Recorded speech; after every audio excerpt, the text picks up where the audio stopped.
So Bake Off last night did roulades, and I was really pleased to see that because they're supposed to be very quick and easy.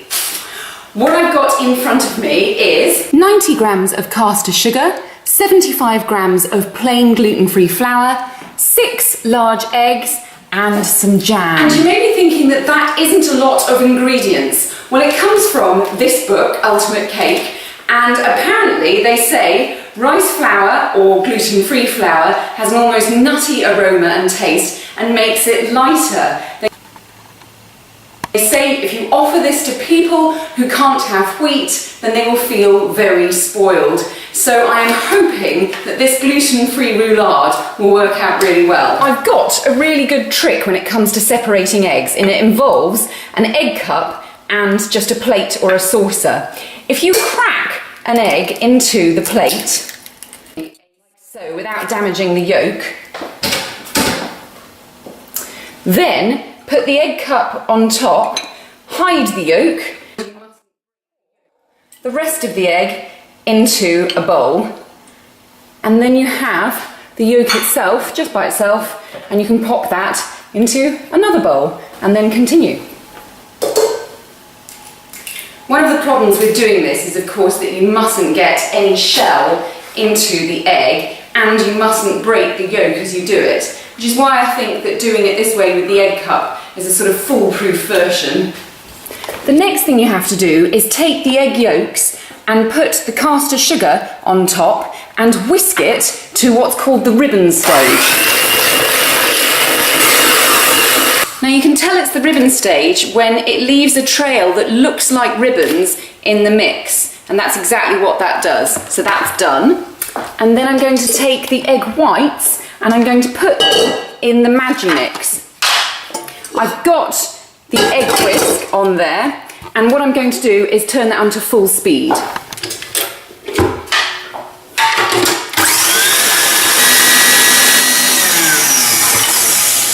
You'll know when it's done when it forms a stiff peak after you have beaten it. Next, the flour is going to be folded in. So I'm going to try and do this quite carefully, just a little bit at a time, and then without using the mixer, in fact we can get rid of that,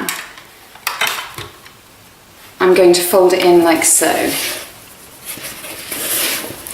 And when you fold it in every last bit of the flour without trying to knock out the air, you're supposed to fold in the egg whites, which is one of the trickiest bits. But here we go. Wow.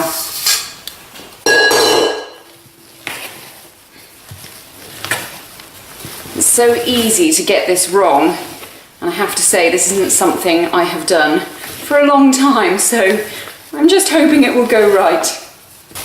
I'm hoping that's properly mixed in now without knocking out the air, so I'm going to put it into my tin. I haven't actually got a tin that is the right size, so this one is just a little bit smaller than it's supposed to be. Hoping it will work out. It's supposed to do 10 inch by 14 inches, and this is about 8 inches by 13, so possibly a little bit too much mixture, but we'll see when it goes in the oven. One of the things they say in the recipe that's really important is that you get it into all of the corners. This is just a lined tin, by the way, it's just baking parchment, nothing special. I'm going to pop that in the oven. The temperature you're supposed to have is 230 degrees Celsius, so I'm just hoping that that actually works for this particular sponge. And pop it in there, and it's supposed to go in for only 8 minutes. The next thing I'm going to do in preparation for when it comes out of the oven is get some greaseproof paper and sprinkle castor sugar on top of it. I've done this before, but not for years, and apparently it's supposed to help the sponge to stop cracking. No one tried it on Bake Off last night though, and they know what they're doing, so we'll see. Fingers crossed. So the ping is gone at 8 minutes, and that looks like it's a little bit too much done on top. We'll see. Well, it says it's done when it's light and springy to the touch, which it is, and it has had exactly 8 minutes, so I think that can come out of the oven. So this is the bit where I think I have to work very, very fast. You're supposed to turn it out onto the greaseproof paper, like so. Then you're supposed to peel off this greaseproof paper. Gosh, I can already see it's got a lot of air in it. Lots of steam as well. So I'm carefully peeling this off, trying not to tear that corner. Oh, I tore that a little bit, but with luck you can hide that with some jam.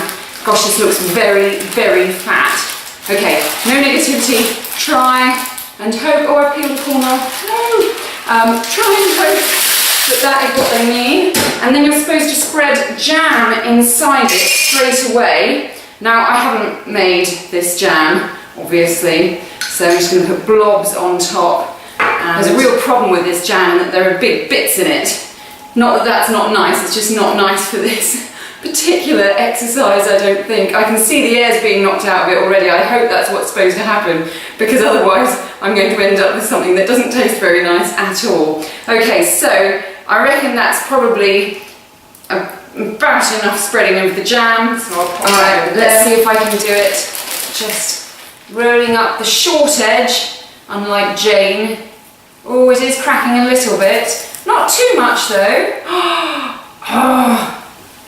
That's quite a good roll, and then you're just supposed to leave it like that until it is cool. So that's what I'm going to do. So now it's had a chance to cool, I think it's time for the taste test, my favourite bit.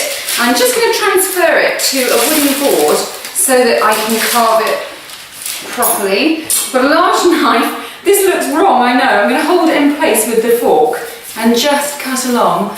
That looks like a really good swirl, so I'm going to take a little bite here. Oh, it feels really soft and sugary, like a donut. That is so nice.